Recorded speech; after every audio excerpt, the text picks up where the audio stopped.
സീരിയലിൽ കൂടുതൽ ഈ ഫീമെയിൽ ആർട്ടിസ്റ്റിന് പറ്റുന്നതാണ്. അപ്പോൾ ഒരു ഡയലോഗിന് വന്നിരുന്നിട്ട് അമ്മ എന്താ ഈ പറയുന്നത് എന്നായിരിക്കും ചോദിക്കേണ്ടത്. അപ്പോൾ ഈ അമ്മ എന്താ ഈ പറയുന്നതെന്ന് അസിസ്റ്റന്റ് ഡയറക്ടർ പ്രോംപ്റ്റ് ചെയ്താലേ ഇവർ പറയുള്ളൂ. അപ്പോൾ ആക്ഷൻ എന്ന് പറയുമ്പോഴേക്കും അവിടെ അമ്മ എന്താ ഈ പറയുന്നത്, ആ ഗ്യാപ്പിൽ ഇവരൊന്ന് കാണിച്ചേക്കും. എന്നിട്ട് അമ്മ എന്താ ഈ പറയുന്നത്. ഈ ഡബ്ബിങ് ആർട്ടിസ്റ്റ് അവിടെ ഒരു മൂളലിട്ടിട്ടുണ്ടല്ലോ, അവരതിന് മുക്കി വിടുകയും ചെയ്യും. കേൾക്കുമ്പോൾ അമ്മ എന്താ ഈ പറയുന്നത്, നമുക്ക് ഇതിൻ്റെ ഒരു റിസൾട്ട് ഭയങ്കര അരോചകമാണ്. ഞാൻ എൻ്റെ അസിസ്റ്റന്റ് ഡയറക്ടർമാർക്ക് കാണിച്ചു കൊടുക്കും.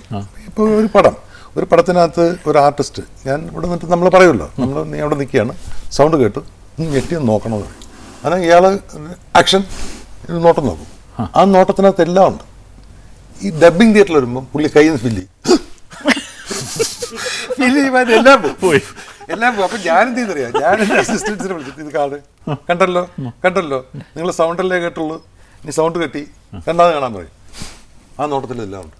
അതിനാണ് പവർ. ആ ഒരു സൗണ്ട് വന്നിട്ട് അതിൻ്റെ അഭിനയത്തിനെ ജാമാസിപ്പിച്ചു.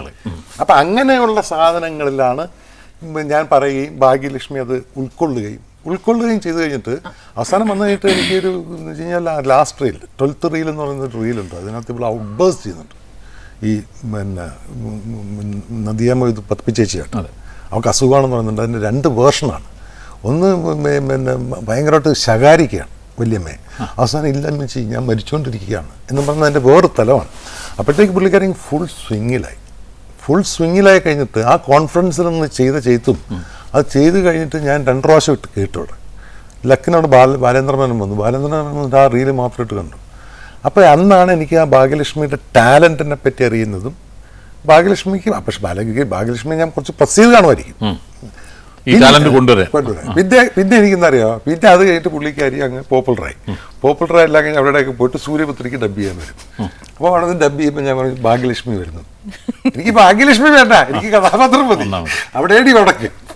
കാര്യം നമ്മൾ ഒരു കഥാപാത്രത്തിന് നമ്മൾ ഡബ് ചെയ്യുമ്പോൾ ആ സിനിമ കണ്ടുകൊണ്ടിരിക്കുമ്പോൾ ഇത് ഭാഗ്യലക്ഷ്മിയാണോ ചെയ്തത് എന്ന് ചോദിക്കണം. അത് എൻ്റെ പടങ്ങളിൽ അത് വളരെ ഇതായിട്ട് ചെയ്തിട്ടുണ്ട്. ഇപ്പോൾ ബഡ്ചിത്രത്താഴിൽ ശോഭനയുടെ ഡബ്ബിങ് കാണുമ്പം ശോഭന എന്ന കഥാപാത്രമാണ് സംസാരിക്കുന്നത്.